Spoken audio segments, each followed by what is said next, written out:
Everyone, Andrew here, bringing you another video review.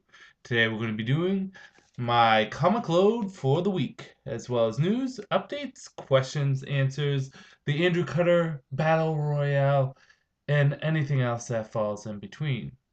This week was a nice hefty week of comics, a good amount of stuff to read. I actually got them early on Wednesday because I took a day off, just to kind of recuperate from working so much. Some video games came out, some important video games, in addition to some other small things have been happening. So we'll get into that when we get to it.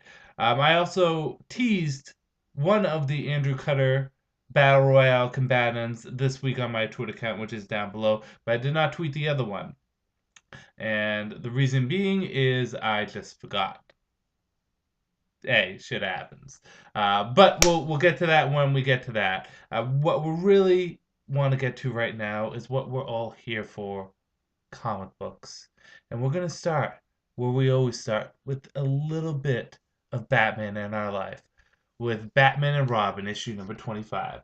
Or Batman and Two-Face, because we're constantly changing the name, the title. So in this, we get a little bit more of the backstory between Two-Face and Erin, the Irish McCullen or Scottish or whatever crime lord that has returned to Gotham, who has in two short issues have become a really fun bad guy. We find out why she's attacking Two-Face, why Two-Face wants revenge on her. We get a little bit more detail into the murder of his wife. Yeah, spoiler if you didn't know, his wife was killed by Aaron a long, long time ago when Two-Face was just One Face. And I'm not talking about that One Face reference from way back in Batman The Dark Knight. So we get to see a little bit there more backstory, and we also see some conflict between Batman and Two-Face, and also an interesting move between Aaron and Batman. So exactly how is this deadly triangle going to come to a point? Just gonna have to read and see. Good, bad, whether or not you should get it. Good. Like I said, Erin is turning out to be a great villain in the Batman universe. I hope she continues to be in the Batman universe after the story is done. I really did like the backstory with Two-Face being revamped. I also liked what happened to his wife. It just makes things makes it easier to believe that he kind of went off the went loopy. With Two-Face, I always thought it was kind of interesting that although he had the duality and the problems, he still had a wife, and I could be wrong, but a kid on the way? No, he didn't have a kid on the way. He still had a wife, and to have it get killed is enough of a period, and a necessary one, I think, that would make him go even crazier. Two-Face is awesome in this. One of the many reasons why he's my favorite Batman villain is he isn't motivated by craziness. He isn't motivated. Well, I mean, he is crazy, but he's there's a silver lining. There's a plan. There's a method to his madness. It's not just I'm crazy like the Joker, but at the same time, he's not driven by money or power. He's driven by his own twisted moral code, which is fun. The art is great, and the twist at the end was awesome. Bad? None. The storyline has quickly become one of my favorite Batman storylines going on right now, with the 9 million Batman storylines going on. Actually, I have to say, other than Zero Year, out of all the Bat books, this is probably one of the more interesting ones. And Batgirl Wanted, because Batgirl Wanted was really good. Moving on to some Zero Years, speak of the devil, we are looking at Red Hood issue number 25. What was Jason Todd doing in the Zero Year? And who is in control of Jason Todd's destiny? And yeah, it does look like Hush, doesn't it? Not to ruin the comic for you, it's not Hush, it's just Red Hood 1 after the chemical bath. Basically, Jason Todd and one of his friends finds one of the Red Hood numbers masks, so they put them on and they go out and cause trouble. While this is going on, Talia al Ghul shows up and kind of has a plan of her own. And we find out that Talia and Jason's paths crossed even before he died and before he was Robin. Will Jason really live up to the Red Hood name? Or is there someone else behind this gang other than just Red Hood 1? Have to read and see. Good, bad, whether or not you should get it. Good. I do like how they try to incorporate Talia in this. It feels a little forced at first, but it's like, you know what? Talia has become as much of a character for Bruce as she has for Jason Todd. The guidance, the motivation, the pushing him into a certain direction. So I'm cool with that. Um, in addition to that, I felt as though the Joker played a good part in this. I'm sorry, Red Hood won. He's not the Joker just yet. Gotta take those bandages off. And I really thought it was natural and funny that he picked up the Red Hood mask and he went to go wear it. Bad, the villain or whatever it is really didn't do anything for me at all. But other than that, oh, and the fact that they kind of teased Hush, but it wasn't Hush. It looks like Hush. It does on the cover when you get it. I had a feeling it wasn't going to be Hush because Scott Snyder at Comic Con said that Hush is coming back in a big way, and I'm pretty sure Red Hood and the Outlaws isn't the big way that he was going to come back in. But besides that, it was a good issue. I will give it a let's go with a 4 out of 5. And all the issues have this Thanksgiving greeting here, which is pretty cool. Interesting fact to note is Nightwing is missing unless he's this blonde guy right here that could be a result of Forever Evil. And Jeff Johns did a little spoiler looking at how Commissioner Gordon is postured is a hint of how Batman and Turtle is going to start off. So something bad's going to happen to Commissioner Gordon. Talking about a 0 year issue, let's do Batwoman issue number 25, 0 year tie in. Now, this issue was pretty interesting. It is basically, you know, the storm is coming in 0 year, and someone needs to protect the people of Gotham, and Kat Kane's the girl to do it. She gets all dollied up in her SWAT team. Dollied up. She gets all commandoed out with her SWAT gear and goes out and defends Gotham. And while this is going on, we get to see a reunion of sorts between her cousin Betty, and her cousin Bruce. Good, bad, whether or not you should get it. Good, I felt as a tie-in for the Zeria, this worked pretty well. Taking bits and pieces from the overall Zeria story, like the death of Uncle Philip, and also what's going on with the storm and the rioting, but at the same time, it's not forcing itself onto the story. I could read this as just a younger Cat Kane story. It doesn't have to be necessarily 0 year, so that was refreshing. The art was pretty gorgeous, very gorgeous. I really did like the art. Good flow to the comic, and I particularly liked Bruce and Batwoman kind of interacting with each other. And even when Betty came in, it seemed like there was a larger Wayne family, which I liked, even though it's not Wayne, but the last Wayne is Bruce. But I mean, the Canes and everything, it just flowed very well. Bad, none. This was a solid issue, 5 out of 5, a really good 0 year issue. Talking about a really good 0 issue, let's talk about a possibly other good 0 year issue. Birds of Prey issue number 25. This issue is once again cementing that Black Canary is no longer just a Justice League character. She's now a Batman family character.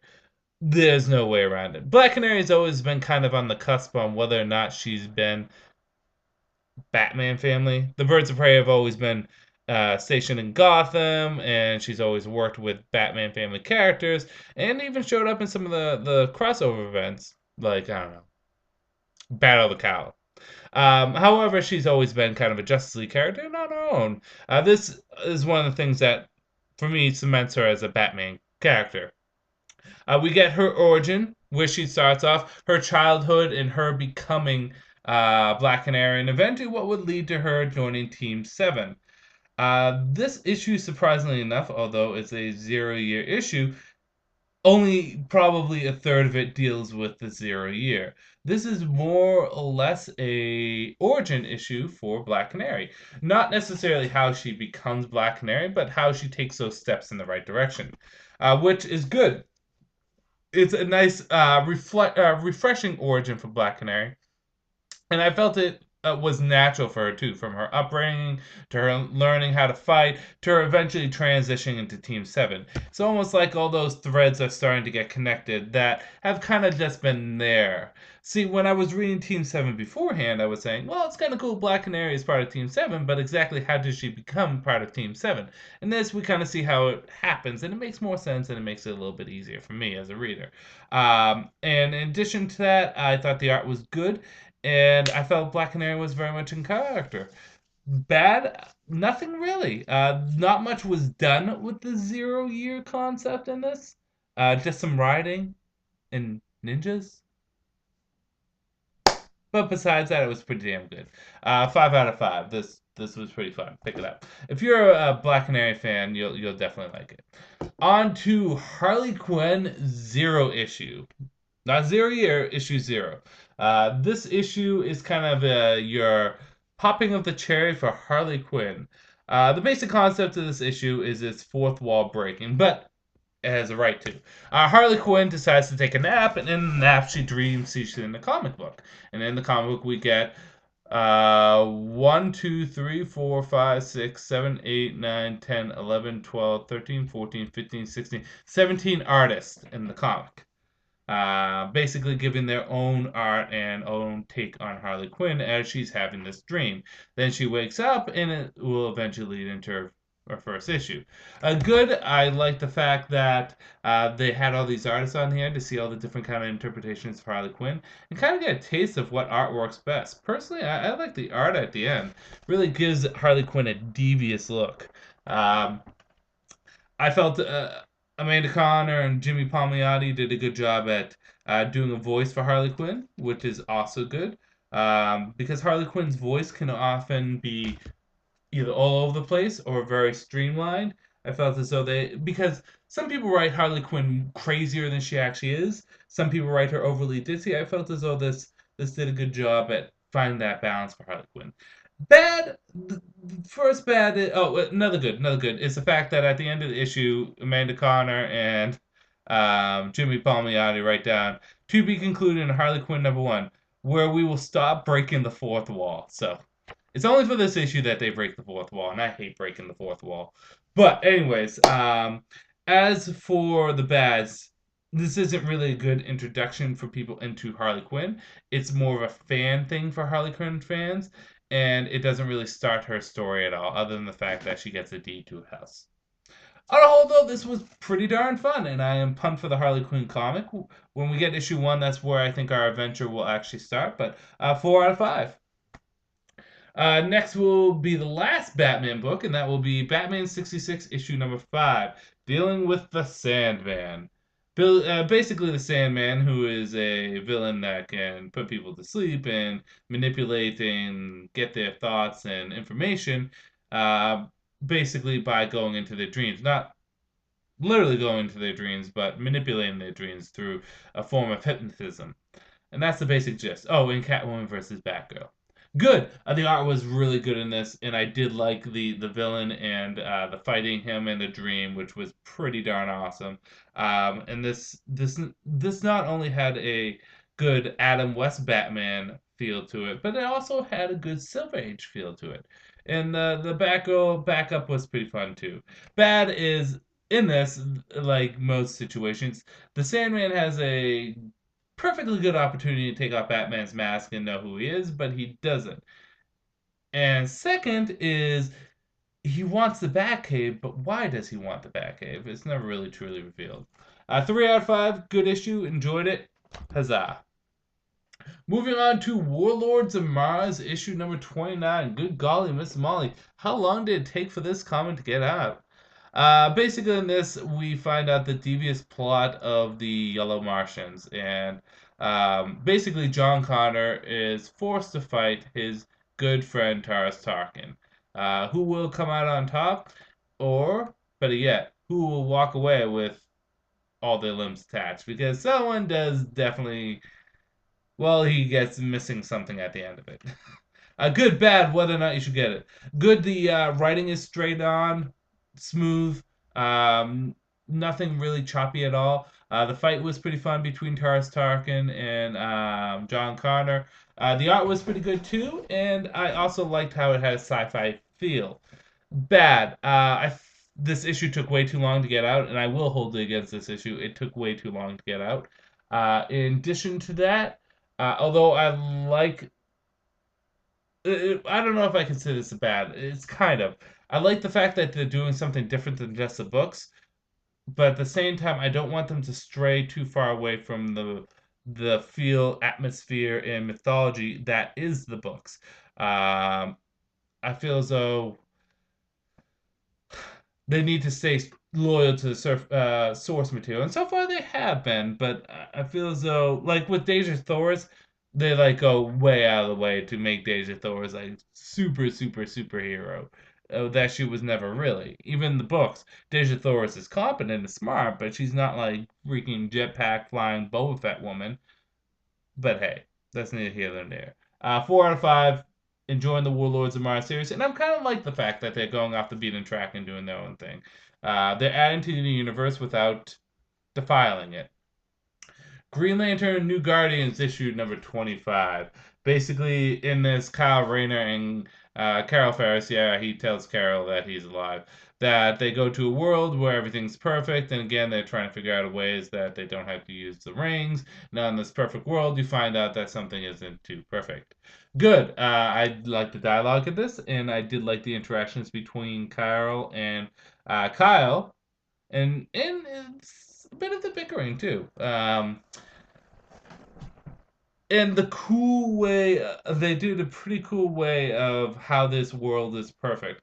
At the same time, the bad is that it's kind of cliche. We have this perfect world, but there's something terribly wrong about it. Of course, there's something terribly wrong about it. There's always something terribly wrong about it. So that was it felt a little cliche. Um, and yeah, it was a little too wordy and little dull. But it was an okay issue. 2.5 out of 5. Moving on to Supergirl issue number 25, The Return of Krypton, part 3. So we're continuing the Return of Krypton. Supergirl is fighting up against Hell, and at the same time, Hell and the Eradicator is fighting um, Superboy, and Superman's kind of just chilling while this is going on. Not really chilling, but Superman's not really doing much.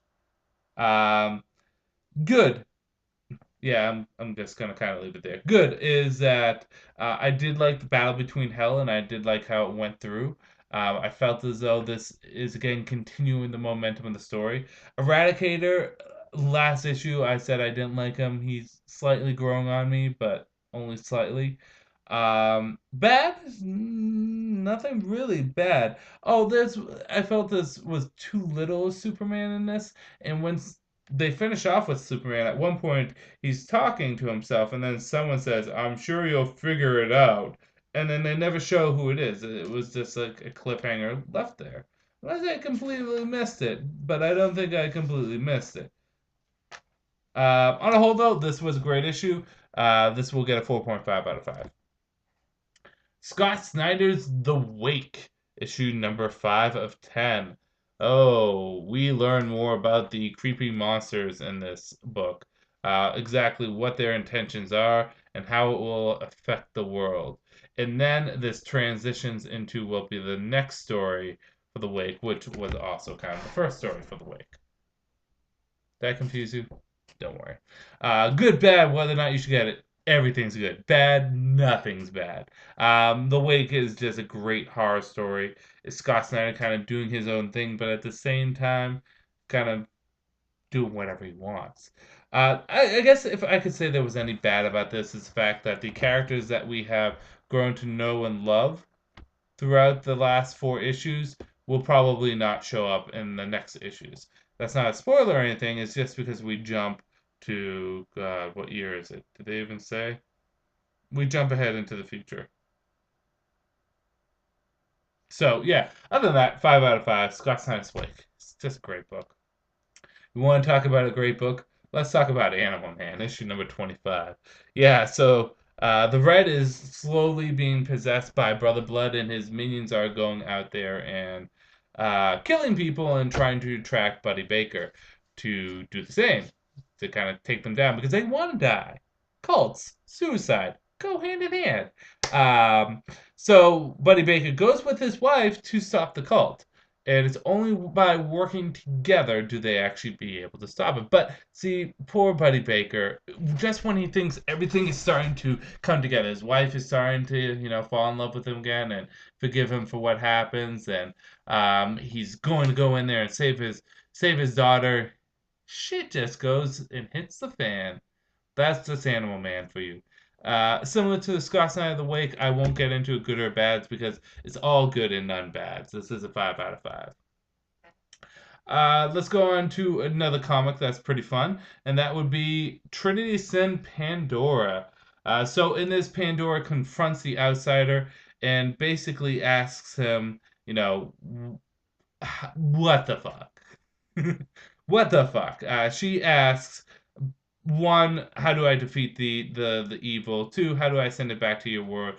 What's up with the skull? All that stuff. And basically the outsider says to her, listen, evil's always been around. The things that those monsters, they just crave, live off of evil. It doesn't mean they're actually evil. They just siphon off evil. You didn't release anything. You were punished for nothing. You lived like a millennia for nothing. Enjoy. And then same cliffhanger from not Constantine. Um, well, yeah, kind of Constantine, but from Phantom Stranger. Good, bad, whether or not you should get it. Good. I do like the fact that we established here that she didn't release evil in the world. That would have just been silly. Um, I did like the verbal confrontation between her and the outsider. I think he's a good villain per se for her. And I also like the cliffhanger at the end. Bad is there's a scene where she's fighting herself, which just really isn't necessary. It doesn't really do anything. It's just there. But yeah, this gets a let's do a 4.5 out of 5. That random scene just doesn't make sense. But other than that, I'm really liking Pandora. Good comic. Pick it up. And it's not too far in. It's only 5 issues. And I'm really interested to see where Pandora is going to go in terms of um, with the Justice League Dark. So, last 3 issues: Rogue's Rebellion, Forever Evil, issue number 2 of what, 6? Yeah, 6. This is basically leaving off where issue 1 left off, but also Forever Evil issue 3, was it? Or 4? 3. We're 3 months in. Captain Cold's separated from the group, so the group's going to kind of have to survive on their own while dealing with the crime syndicate members, Power Ring, and uh, Deathstorm.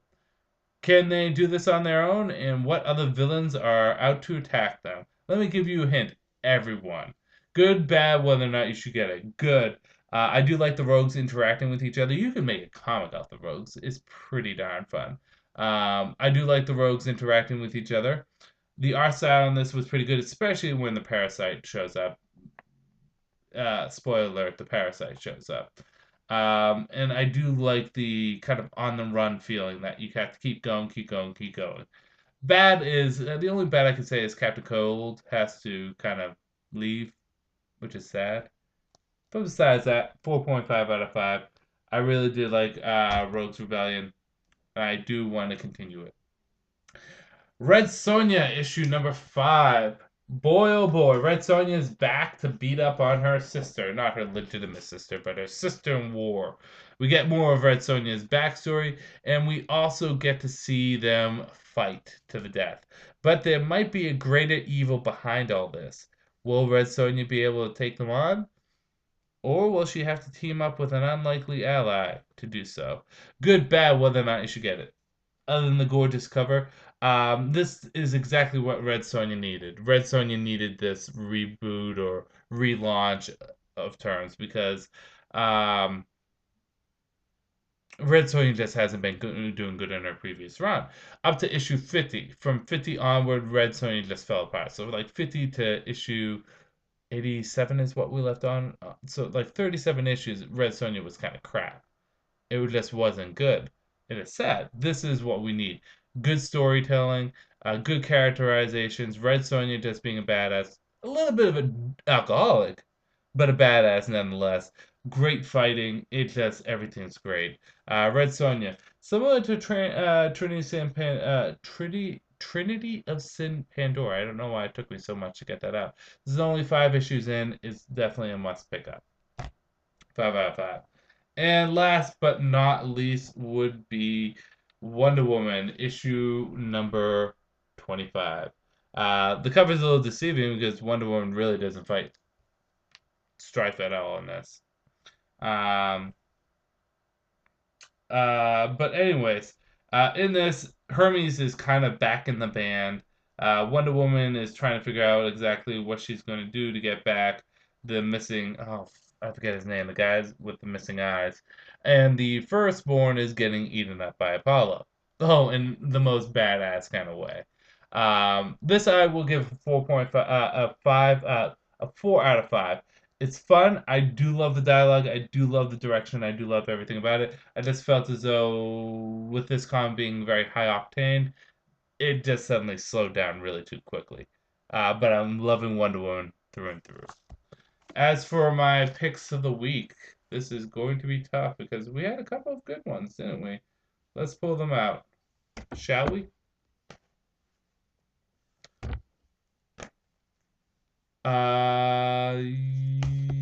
Yeah, let's do that.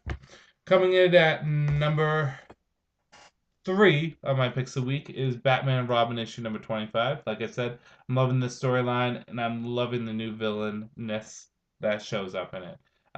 If you want to get into the storyline, just pick up the previous issue and pick up this. Good jump on point. Number 2 goes to Scott Snyder's Awake. Like I said, the only downside is I don't think we're going to be seeing these characters anymore. We're going into a new set of characters, but it's pretty darn fun. But number 1 goes to Gail Simone's Red Sonja. The reboot that needed to be done, or the relaunch that needed to be done. Red Sonja is just going in the right direction. Going in the right direction. I think I finally have weeded out, with the exception of Catwoman, all the comics that I think are bad and just go with the good ones. So I'm happy about that. A couple of things. Also, this week I did get the Heroes versus Villains 7-pack. You can't really see it. I'll try to turn around. I do have the villains set up here. Hopefully my camera doesn't screw up. As you can see, the Joker, Captain Cold, and Black Manta, and then the Batman, Aquaman, and Flash are over there, and Catwoman's right up there. So, really cool 7-pack. I'm not going to lie, the only reason why I got it was for the Catwoman figure, because I like Catwoman a lot, and that is a really good-looking figure. So, I might back in another box just to keep it in package. But as you saw, also my new favorite villain figure came out, and that would be Deathstroke. This is an amazing-looking figure. Let me take off his sword for a second because I didn't realize you can put it in his back. Deathstroke's costume in the New 52 just looks awesome. And Deathstroke usually teeters between Bane as my favorite villain in the DC universe. So, really cool looking costume. Really cool looking figure. And the best of the villain figures, I want to say, so far. So, let's just put that there. Oh, that's pretty cool. I love Deathstroke.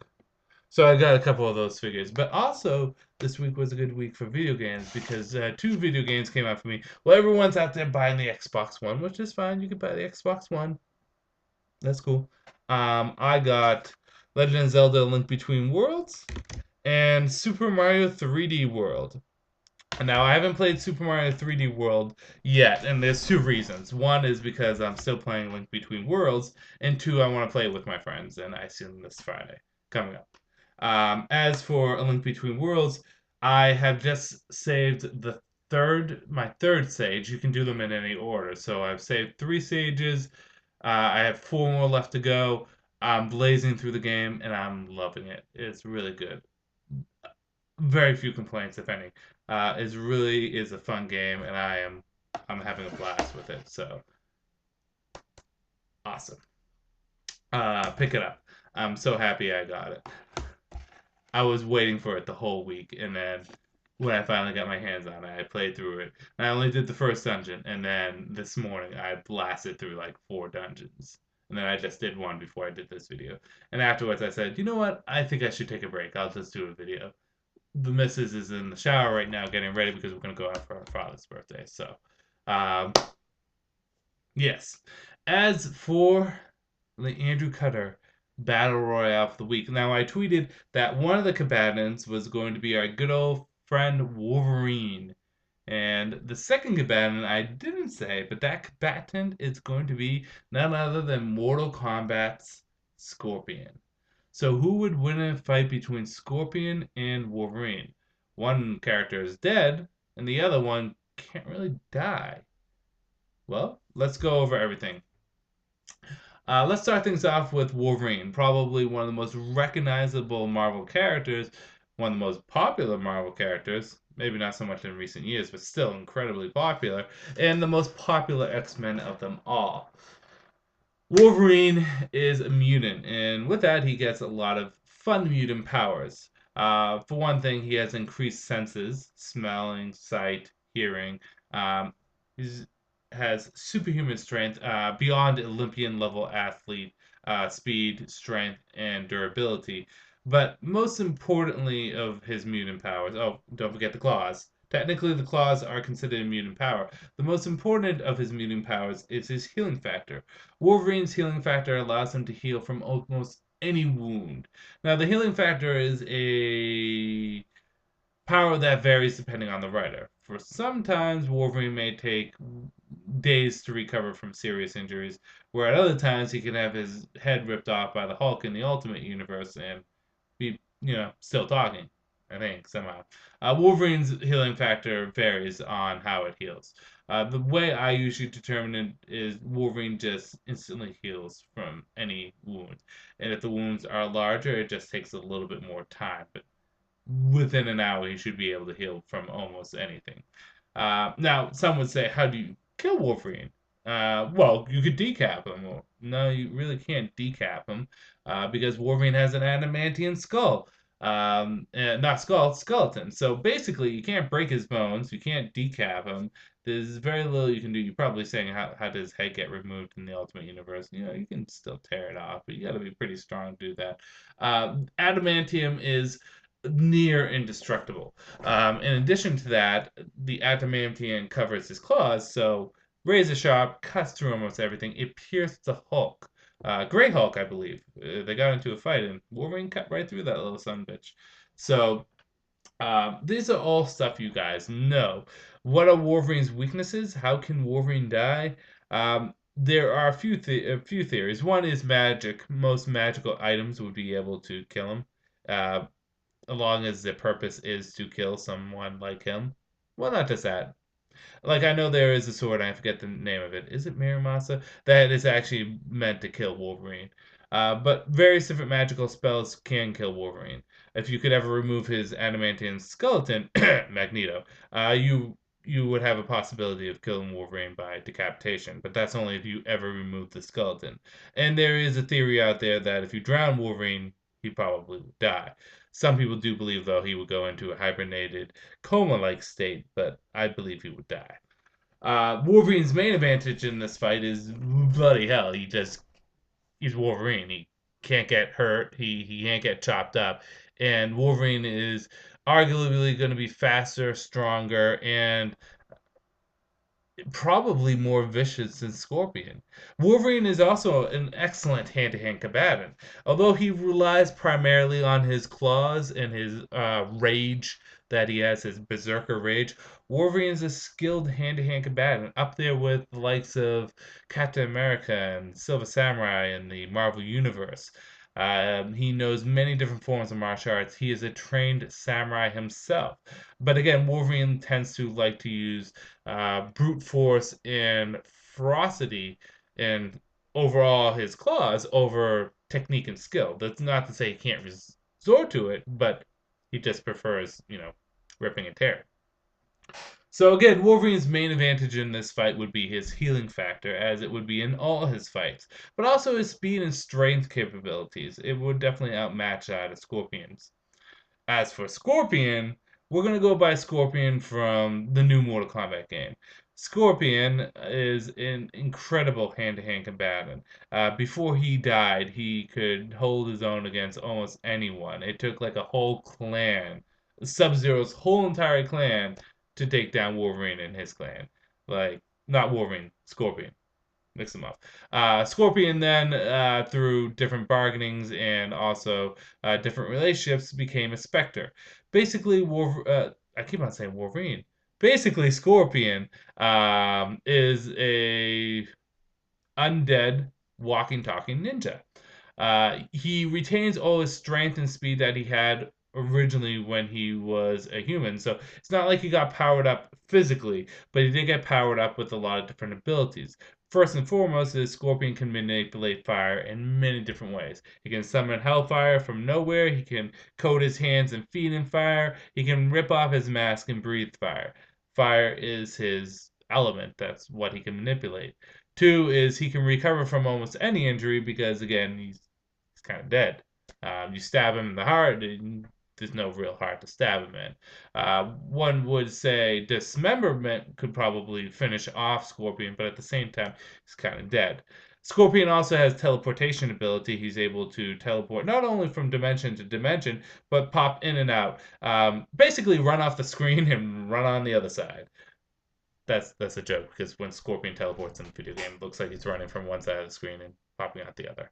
But I keep on saying Wolverine. Scorpion has teleportation abilities. His main weapons, other than his prowess as a hand-to-hand combatant, which he knows several different forms of martial arts. Not quite as versatile as some of the previous combatants we've had on my battle royale. He still has multiple forms of martial arts underneath his belt. His main form of weaponry is his spear, which is locked to a chain, which he can control almost telepathically, kinetically. But his chain can come out and he can manipulate it in certain different ways. He can also light that on fire, and he does carry two swords that he doesn't use as much, but he will whip those out if necessary.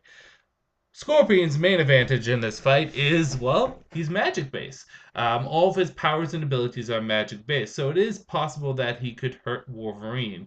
But another thing is just the fact that she's fucking dead. So who would win in the fight? Step one. Tough one. In a fight, I would see it coming out to this one of two ways. And I'm going to tell you who my overall winner would be. In order for Wolverine to win, he would just need to rip and tear and just overwhelm and smother Scorpion. Make sure Scorpion can't teleport. Make sure Scorpion can't use a spear. Make sure he can't whip out those swords. Get him into hand to hand. Get him close range. Because long range, Scorpion probably has the advantage. He can have more freedom of movement, and he's able to get off more hits. Um, if he starts ripping and tearing him, I mean, Scorpion gets ripped and teared. He gets shredded up like an onion. On the flip side, Scorpion can't really die. In theory, if you cut off Scorpion's head, he's already dead. So how do you kill what's not dead? But at the same time, how do you kill Wolverine if he just keeps on healing? This would almost be a stalemate. But the only way I think Scorpion would be the winner, and I think Scorpion would eventually come out on top as the winner, is because Scorpion is based on magic. So in theory, maybe his magical abilities would be able to harm Wolverine. Now, this is only in theory. There's no actual viable proof to this, but maybe because his swords are magical or because his powers are based in magic, he would actually be able to deal a fatal blow to Wolverine. I'm going to do an interesting way in ending this fight and saying stalemate with if there was ever to be a winner, it'd be Scorpion. Sorry, Wolverine and Wolverine fans. I like Wolverine too. But one thing about being unkillable, but another thing about being dead, you can't kill dead. Dead's already dead. So I'm going to give it to Scorpion just because there's no stopping him. Unless you do something magical to basically banish or disenchant him, Scorpion's just going to keep on coming at you. Because he's Scorpion. So that's my Andrewcutter Battle Royale for the week. If you would like me to do an Andrewcutter Battle Royale, a specific individual or two individuals fighting, it could be anyone. It could be anyone from fictional media. If you want to have Doctor Who versus Harry Potter, I will do it. If you want to have Luke Skywalker versus the Red Mighty Morphin Power Ranger, I will do it. If you want to have Batman versus Swamp Thing, I will do it. Link versus, I don't know, Pee Wee Herman, I will do it. Just letting you know, Link would probably win that fight. But like I said, if you have a specific battle royale you would like to see, please comment down below, and I will do it. Now on to the questions and answers. We do this every week. If you have a question, I will answer it. If you have a comment, I will address it. Sounds good? Sounds good. Juan Lustano? I hope I'm saying that right. Hey Andrew, what actors would you cast for a Teen Titan movie, and which incarnation of the team would you use for that movie? Good question. And this is all on the fly, so I'm not exactly sure how I should answer this. Um, I'll answer half this question. First half is, do you want a live action movie or do you want an animated movie? That's an important thing to think about. So get back to me on that. As for what incarnation of the team I would use. I personally would lean towards the new Teen Titans, but at the same time, I would kind of want to use the younger generation that's being used now. I think the combination of Superboy, Wonder Girl, Kid Flash, Red Robin, or make him Robin at that point, is a good combination. But I am partial to the new Teen Titan um, George Perez Marv Wolfman team, which consists of Robin, Wonder Girl, Changeling, who is Beast Boy, Cyborg, Raven, Starfire, Kid Flash. So that I would probably do that team, but either one of those two teams. As for actors, tell me if you want live action or if you want animated. That makes a difference. Diablo 003 has a suggestion for Battle Royale. New 52 Superman versus Superboy Prime. I will definitely take that into consideration. It's a good matchup. Question: do you think Superman will eventually be made into completely immune to kryptonite, magic, psychics, and red sun radiation? No, because everyone needs a weakness. If you have superpowers, you gotta have a weakness of some sort, or just be boring. So I don't think that would happen. Wade Wilson, hey Andrew, I love your reviews, and because of them, I decided to get back into comics again, mostly DC New 52. Oh, well, I'm glad to hear that. I'm glad you're enjoying comics once again, and that I helped in some way, shape, or form. Also, here are my questions. One, do you watch the DC animated movies? If so, what do you think of them? What's your favorite and least favorite? And what do you think the next one, Justice League War adaptation of Jeff Johns' New 52 Origins? Um, and then two, do you watch Arrow? And if you do, your and then it got cut off. My bad. First is I thoroughly enjoy the animated films. I think they're great because you get different actors, you get different animation, and you get different stories, and it's not tied to one like specific universe. You can do whatever you want. My favorite of the film is there's a tie: Justice League Crisis on Two Earths and Justice League New Frontier. I love those films. The least favorite, I would have to say.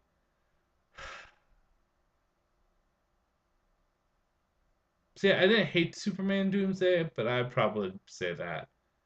I don't think it was as bad as a lot of people said it would be, but it's just boring. As for the New 52 Origin, or the new Justice League War, which is based off New 52 Justice League Origin, I'm looking forward to it. I'm pumped.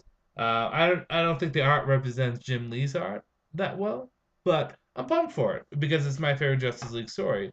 And do I watch Arrow? And if so, do you dot dot dot? Do I watch Arrow? I've seen the first two episodes. I'm actually just starting to rewatch on Netflix with my wife. I'm gonna try to get her into it. So I'm looking forward to it because I heard season two gets really good. Excuse me, I think I'm getting cold. Nick Lenz, hey Andrew, three questions for you. First, with Forever Evil going on, where do you think that Captain Atom, Vixen, Booster Gold, Godiva, Ice, Fire, August General and Iron, Olympian, Red Hood, Arsenal, Starfire, Talon, Hawkman, Hawk and Dove, Static Shock, Jonah Hex, Blackhawks, Grifter, Voodoo, Swamp Thing, Animal Man, Resurrection Man, Shade, Changeman, Mind Warp, Dr. Mist, Princess Amethyst of the House of Amethyst, and Tim Hunter are. And it looks like that got cut off too. Let's go through these real quick. Oh, wait. It looks like everything came up. Wow. Must have been me. Okay. First, before I get to you, Nick Lenz, I'll finish Wade Wilson's. And what are your thoughts? Okay. And three, who would win, Green Arrow or Hawkeye? Deadshot or Bullseye? I'll consider those for Battle Royales. Um, Dr. Mist, Timothy Hunter, Black Lightning, and Blue Devil are. Okay, ready? Captain Atom is probably still on the moon because he's kind of chilling on the moon for right now. Vixen, I believe, is still in the hospital. Booster Gold is being thrown through time. Godiva is probably in London, not giving a shit. Ice and Fire, one of them, I believe, is in the hospital still. August, General Iron, I'm pretty sure he's defending his homeland. Along with Olympian, Red Hood, Arsenal, Starfire. Right now, they're probably. I think their current story is coinciding with Forever Evil, so I think they're just dealing with the fucking League of Assassins. Talon probably doesn't give a shit. Hawk and Dove are probably in Washington D.C. defending themselves. Static Shock, same thing. Jonah Hex is probably thrown back in time. The Blackhawks probably got decimated because the Blackhawks did get decimated. They broke up. They have not been reformed yet, so I would say the Blackhawks aren't reformed. Grifter and Voodoo are probably still worried about the Demonites who were built up so much in the beginning of New 52 and nothing has been done with them. They're probably just kind of on the run from the Demonites still. As for Swamp Thing, he is part of the Justice League Dark and is going to be in the Justice League Dark Forever Evil crossover that they're doing, which is Blight. So that's where he is. Animal Man is dealing with his stuff in his book with the Red. Um, Resurrection Man probably doesn't give a shit, along with the Shade doesn't give a shit. Oh, Shade the Change Man. He's a little crazy, so I don't think he realizes what's going on. Mind Warp, Dr. Miss, again, probably don't give too much of a shit. Uh, Princess Amethyst is probably still in her home dimension. Timothy Hunter doesn't want any part of it because he doesn't really want part of anything. Although I think he eventually came to accept the fact that he controls magic and he's like the freaking messiah of magic. Black Adam and Black Lightning and Blue Devil are probably just doing their parts, a small part. Again, all these heroes are probably doing something, but they're not the fucking Justice League. Second, what if the New 52 Captain Atom and the New 52 Ultraman fought? And also, would it be a big as Ultraman versus Black Adam? Third, when would Harper Row and Batman come back? Um, Oh, when would Harper Row from Batman come back? I don't know what they're doing with Harper Row. She's supposed to be in Batman Eternal. As for Ultraman versus Captain Atom, that would be an interesting fight, seeing that Captain Atom is a lot more powerful in the New 52. But I think Ultraman would still ultimately crush him because Ultraman destroyed Black Adam and it was a joke. Soul Drum. Hey Andrew, since there's a lot of talk about Wonder Woman possibly being Batman versus Superman, do you think they're going to do the route of giving us a Trinity movie before the Justice League movie? I know us DC fans want a Justice League movie bad, but I think it would be a good idea. Yeah, there's a lot of rumors flying around on who's going to actually be in the Superman Batman movie.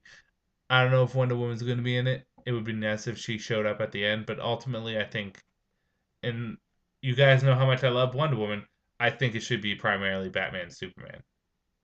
Maybe the next movie have Wonder Woman and make it a Trinity movie, but I think it should be primarily those two. Nick Lenz, two other things. First, I read Justice League issue number 24 and Justice League of America issue number 8, and they both were really good, but Justice League was better of the two issues. All for the big ending fight. Second, of all the Villain Month issues, the 5 issues that make no sense to happen are Dali, yeah, that made no sense. Creeper, meh. Court of Owls really didn't do anything. Joker's daughter, ha, joke. And Lobo, we'll see when that actually happens. Um, Nabu F. BK. Thanks for the review, Andrew. My question to you is regarding Hulk versus Doomsday battle. Don't you think it's a little generous to give a 35% of the fight to the Hulk? I mean, Doomsday was engineered to be the ultimate killing creature and killed Superman at one point. Not to mention, in an old review, you regarded it Death of Superman. You thought Doomsday would easily tear apart Hulk, which brings me to the big question: what is your concept of Superman versus Hulk? Please forgive me in case you did this before. I'll touch upon what I said earlier about Doomsday tearing apart Hulk. I still believe that, but the reason why I'm giving Hulk a little bit more generosity is I was not as educated with the Hulk as I am now. Again, I don't consider myself an expert on Marvel, but I have been reading and researching it a bit more. So I did not know Hulk had no limit to his strength. But at the same time, yeah, I still think Doomsday would tear through him. But there is a chance that ultimately, I mean, the Hulk, if let's just say this, let's do a situation where Hulk would win. Hulk gets so pissed off, let's just say Doomsday flips him off and is screwing Betty Ross in the corner. Hulk gets pissed. That would be hilarious though. Like all you see is Hulk walk home with his like as a Hulk with like a hat and like a suit coating, just walks in and Betty's there getting like screwed by Doomsday. Doomsday apparently and Betty Ross are cheating with each other, and Doomsday just looks at her, gives him the finger, and then they fight. Hulk destroys Doomsday because he gets so angry there's no limit to his strength. Let's just say he goes limitless and he keeps on killing Doomsday and then throws him into the sun. He gets that strong, he just throws him in the sun. There's Doomsday dead. But ultimately, I think Doomsday would still destroy Hulk. As for Superman versus Hulk, again, Superman is the ultimate of all ultimates. Hulk just has the strength Superman has. Superman has everything else. Superman is not nearly as fast as Flash, but would definitely outrace Hulk in every single way. If anyone ever has a question on how Superman would beat someone, just watch the death battle that they did with Superman versus Goku. It just proves that Superman is limitless with everything. Hulk may be limitless with his strength, but Superman is as powerful as he needs to be. And if the fight ever got harrowing and in some way, shape, or form, Hulk was beating up Superman, Superman fly up into the sun, sit there, absorb some sunlight for a half hour, then come down as a freaking god. That's why I will never do a Superman. That's why I will never do Superman and Batman in my battle royales because Batman I would just favor to death, and Superman is just unstoppable. He is. So I hope that answered your question. Evil Mastermind, have the Outsiders appeared in the New 52 yet? If not, they need their own comic. They're my favorite team, and if they have not, who would you have as their first incarnation? They haven't, because Elemental Man Rex Manson doesn't exist. Elemental Woman does. Black Lightning has not joined up with the team, and Katana is part of the Justice League of America. I don't think currently they have shown up. If I was to do one, I would do Katana, Black Lightning, Elemental Woman, Grifter, Voodoo, and let's mix it up. Let's throw a wild card in there. Um, Catwoman. And then have Batman be the leader. But Batman kind of a backstage character. And finally, Michael Kent. Hey, Andrew, if you had the chance to write a Flash story, what would it be like? Which villain would you use? As always, keep up the great work and nice greetings. Great work and nice greetings from Germany, friend. Your Germany friend. Thank you very much, Michael. Greetings from the States. As for what Flash story I would do, I never actually given that much thought. You've given me a question I've given thought of. Let's see. For a Flash story, um, I would probably. Well, what would I do for a Flash story? I was going to say I could do a story where he fights against Captain Cold, and but no, I will. Let's see. Let's use a unique villain. Let's just make something up right now. Let's just have Flash versus a powerhouse. Let's just say him versus Black Adam. And the story is Black Adam, I don't know, let's make up something. Black Adam own power, his magical power, his electric power is being siphoned off by the Speed Force. because it's comic books. And he goes to attack Flash, and they fight. I would just make it have a big battle royale, and at the end of it, we'll kill off Flash's dog. No, but in all seriousness, I would want to do something that involves Flash siphoning off power from another person. I think that would be a cool idea. Um, so yeah, those are the questions and comments for the week. If you have a question or comment, you can just post it down below. All my comics were bought at Comically Speaking in Reading. Best comic store I've ever been to. Go to this site, check them out. My Twitter account and my Facebook is down below, so if you want to follow me on Twitter, if you want to talk to me on Facebook. Other than that, that's about all I have for this week. I'm going to end this video here. This is Andrew saying peace out for now.